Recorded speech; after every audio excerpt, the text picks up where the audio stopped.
এক নম্বর হচ্ছে আপনি তাকে বলেছেন মেয়ে বিষয়, 2 নম্বর হচ্ছে আপনি তাকে বলেছেন উত্তরা হোটেলে থাকার জন্য, 3 নম্বর হচ্ছে আপনি তাকে বাবা বলেছেন, 4 নম্বর তাকে আপনি চুল কালার করার জন্য সমস্ত ব্যবস্থা করেছেন, ইভেন তাকে থাকার ব্যবস্থা করেছেন, তাকে ভাইরাল করার ব্যবস্থা করেছেন। তার মানে কি আমি বলি আপনি যেগুলো বলবেন না না আমি প্রতিশোধ না, আল্লাহর কসম, আল্লাহর কসম আমি প্রতিশোধ নিতেছি না। তিনি আমাকে বলেছেন, তিনি গাজীপুরে থাকতে আমাকে বলেছেন, এবং কি গাজীপুরে আমি 2 জনকে আমি হাজির করতে পারবো, এই শক্তি আমার আছে। হয়তো তাদের নাম্বার নাই, এখন আমি আগের থেকে অনেকটাই চেঞ্জ হয়ে গিয়েছি, ঠিক আছে আপনারা বুঝবেন। আমি বলি কথা শেষ করতে দেন, আমি থিয়ে চলে যাবো ভাই, আপনারা কিচ্ছু করতে পারবেন না।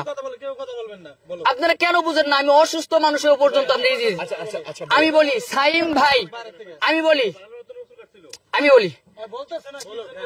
ভাই কেন বুঝেন না?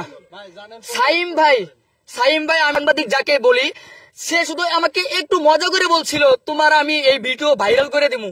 তাকে জিজ্ঞাসা করে দেখেন আমি তার কাছে কান্না করছি, আমি শিপন কেন করছি যে ভাই তুমি এটা কইরো না।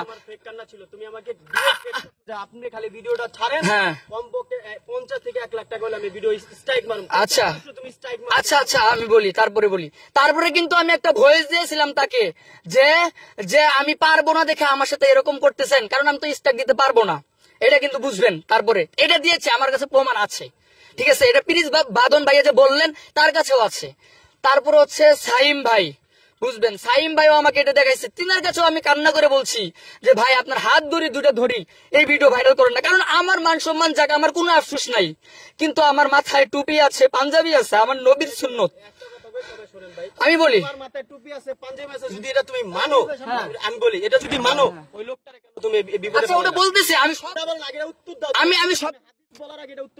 আমি সবকিছু আমি উত্তর দিতেছি আপনাদেরকে। আমি কেন আসছি, আমি কেন আসছি আপনাদের উত্তর দেওয়ার জন্য না, আমি সব উত্তর দিব। তারপরে হচ্ছে সাইম ভাই কাছে আমি হাত জোর করছি, তিনি যখন আমাকে ব্ল্যাকমেল করতেছিলেন, এখন আপনারা আমাকে প্রশ্ন করুন বাবা, প্রমাণ কি?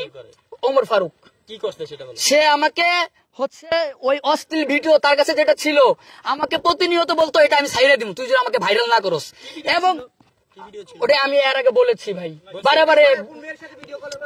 আমি বলেছি, কিন্তু ভাই একটা কথা বারে কেন বলতেছেন? একটা ডিজের তো একটা আছে। তারপরে আমি বলি, তারপরে তিনি টুপি মাথায় দিয়ে পাঞ্জাবি গায়ে দিয়ে ভিডিও দেখতে মেয়েকে চুম্মা দিয়েছে, এরকম আমি ভিডিও করছিলাম তাকে ভাইরাল করার জন্য। আমি বলতেছি সে কি আমার বাপ হয়, আমার 14 গোষ্ঠীর কেউ হয়, আমার রক্তের কেউ হয়, তাকে আমার ভাইরাল করতে হবে? আপনি বলেন, সে তো আমার কেউ না ভাই, আমি তাকে ভাই আমি বলতেছি, আমি আর কেন বুঝেন না? আপনার সাংবাদিকরা এইগুলো সমস্যা ভাই আপনাদের। আমি তো বলতেছি আমি অসুস্থ, আমি সবকিছু আপনাদের বলতেছি, আমি বলতেছি। তারপর হচ্ছে সে আমার রক্তের কেউ না, তার আমার ভাইরাল করতে হবে।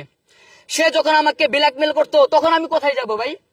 আমার তো যাওয়ার কোনো জায়গা নাই, আমার মা নাই, আমার বাবা নাই, আমার 14 গোষ্ঠীর কেউ নাই। আজ পর্যন্ত আমি এই পর্যন্ত আসছি, কেউ আমাকে 10 টাকা দিয়ে সাহায্য করে নাই যে শিবন এই 10 টাকা দিয়ে এমবি কিনা তুমি হচ্ছে সোশ্যাল মিডিয়ায় কাজ করো। আল্লাহি আল্লাহর কসম, আমি যদি একটা কথা মিথ্যা বলে থাকি এখানে, তো আমি হচ্ছে যেন আমার ক্লিয়ার কথা। তিনি যখন আমি বলি, আচ্ছা আমি বলি, আমাকে বলতে দেন, আমাকে আজকে বলতে দেন। আমি মাদ্রাসা থেকে চলে আসছি ভাই, আমি যখন চলে যাই সবাইকে আমি বলে গিয়েছি ভাই আমি মাদ্রাসা গেতেছি, আমাকে জন্য দোয়া করেন।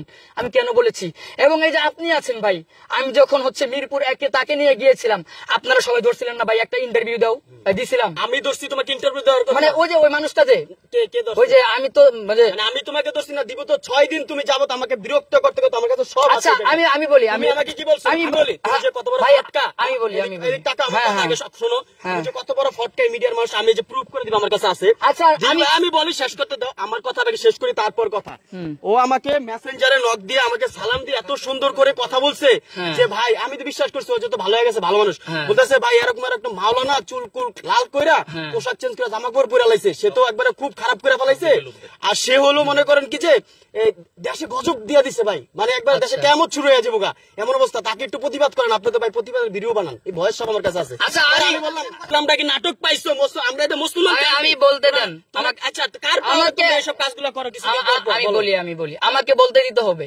কি বলতে দিব তুমি বলো। আমি বলি বাদন ভাইয়া, সব জায়গায় হচ্ছে আমি আপনাদের সবার উদ্দেশ্য বলি, সব জায়গায় হচ্ছে মানে সবকিছু চলে না। আমি এমনিতেই হচ্ছে আমি আপনাদের মানে ইন্টারভিউর আগে বলছি যে আমি অসুস্থ, ঠিক আছে, আমাকে কথাগুলো বলতে দেন সাজায় গুছায়। আমি সবাইকে মেসেজ, ওই এক যে আপনাকে দিয়েছি না, ওটা আমি সবাইকে মেসেজ দিয়েছি, আমি মানে নিলাম। আমি তো প্রথমেই বলেছি যে মেসেজ গুলো আপনাদের কাছে দিয়েছি, এটা আমি আগেই মেনে নিয়েছি। হ্যাঁ আমি দুষ করেছি, কেন দুষ করেছি এটার উত্তর দিতেছি আমি আপনাদেরকে, কিন্তু বারে বারে তো একটা কথা বললে হবে না যে এটা করছো। তারপরে হচ্ছে সে ভাইরাল হবে তার সাজানো ছিল, আমি বলি সে ভাইরাল হবে তার সাজানো ছিল। আপনি তো একজন হাফেজ ছিলেন, কোরআনের হাফেজ ছিলেন, তো আপনি হাফেজ থেকে যে টিকটকার হলেন, মানে এটা কেন হলেন আপনি? ওটা হচ্ছে আমি 4 বছর হলো মাদ্রাসা বাদ দিয়ে দিয়েছি, তো আমি 3 বছর বসেই ছিলাম, মানে ঘুরছি ফিরছি এরকম করছি।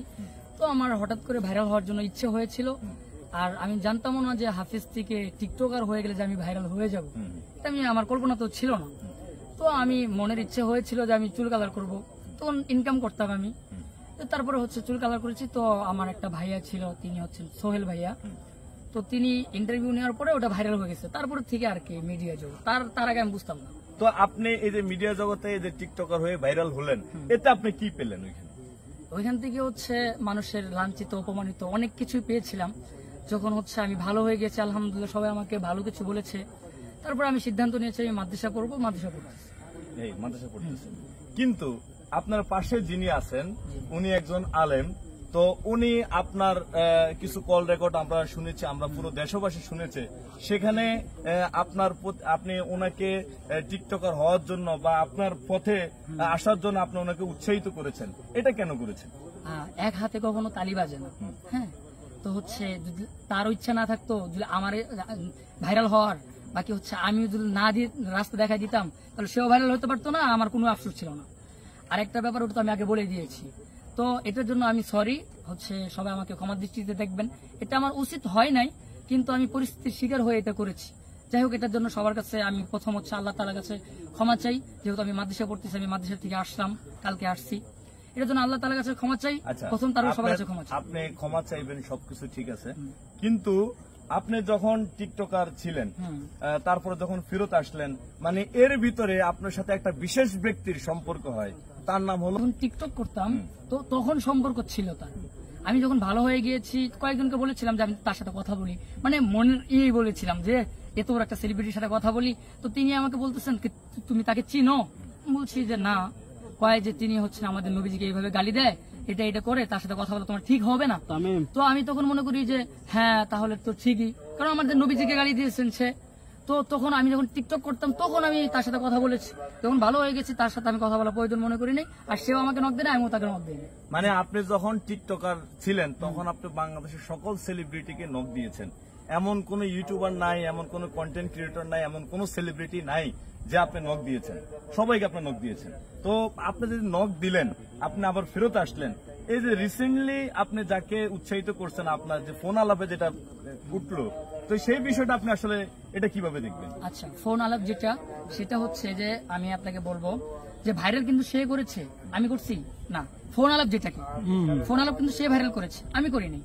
2 নম্বর প্রশ্ন হলো যে ওইখানে মানে কি সম্পূর্ণ কথা সে দিয়েছে নাকি ওইখান থেকে ডিলিট করেছে, কি ডিলিট করেছে এটা কিন্তু আপনারা জানেন না, সে জানে। এটা হলো আর একটা। আর আমি কিন্তু গত ভিডিওতে দিয়েছি, সে হচ্ছে আমাকে একটা অশ্লীল ভিডিও এটা নিয়ে আমাকে ব্ল্যাকমেল করতে চেয়েছে, এই জন্য হচ্ছে আমি পরিস্থিতির শিকার হয়ে তাকে আমি ভাইরাল করেছি। মানে আপনাকে কি ব্ল্যাকমেলিং করতেছিল? আচ্ছা, আমি 7 মাস থেকে সে আমাকে ব্ল্যাকমেল করতেছিলেন যে আমার মানে আমি তো এর আগেও বললাম আপনাদেরকেই যে আপনার একটা মেয়ের সাথে আমার কথা হয়েছিল, ওটার যে একটা খারাপ, মানে আপনার একটা মেয়ের সাথে আপনার অবৈধ সম্পর্ক ছিল, ওই সময় আপনি কিছু সেলফি তুলছেন, সে আপনার ওই সেলফি বা ওই ভিডিও ফুটেজ তার হাতে কিভাবে গেল? আমি তাকে বিশ্বাস করে দিয়েছিলাম, আর তার সাথে আমি থাকতামও, একসাথে ঘুরতাম, একসাথে ফিরতাম, সবকিছুই ঠিক আছে।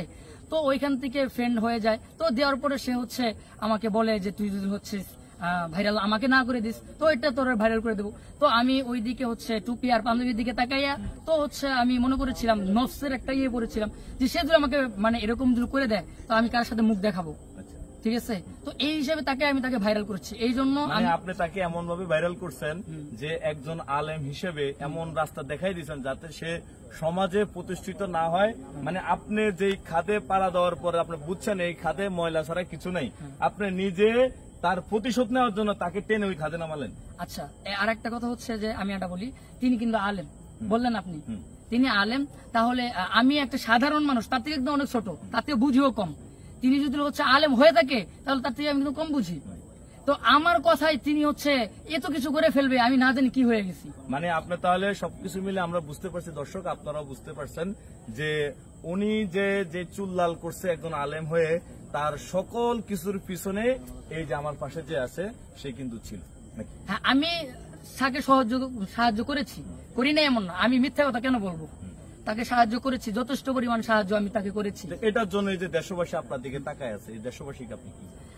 দেশবাসীকে না, আমি হচ্ছে প্রথম আল্লাহ তাআলার কাছে ক্ষমা চাবো, তারপরে হচ্ছে দেশবাসীর কাছে ক্ষমা চাবো। আরো অনেক বিতর্কিত কথা আছে যেগুলো না বলি, আল্লাহর রাস্তায় হচ্ছে সবাই আমাকে ক্ষমা করে দিবেন, আর সবাই দোয়া করবেন যেন হচ্ছে না আল্লাহ তাআলা আমাকে বড় একজন আলেম। যাক আলহামদুলিল্লাহ। তো এখন কি আপনার সাথে নাস্তিক যারা আছেন, ওই যে নাম কি? আমি তো ওর নামটা আমার মুখে আসলে আসে না। আমি নাস্তিক যাদের সাথে কথা বলতাম আমি তাদের সাথে করি না, অনেক আগে। জানা নাই ওটার নামটা কি? না নামটা আপনি বলেন না আপনার নামটা। না, প্রথম মনে হয়তো আপনি বলেছিলেন। আমার তো নাম ওর নাম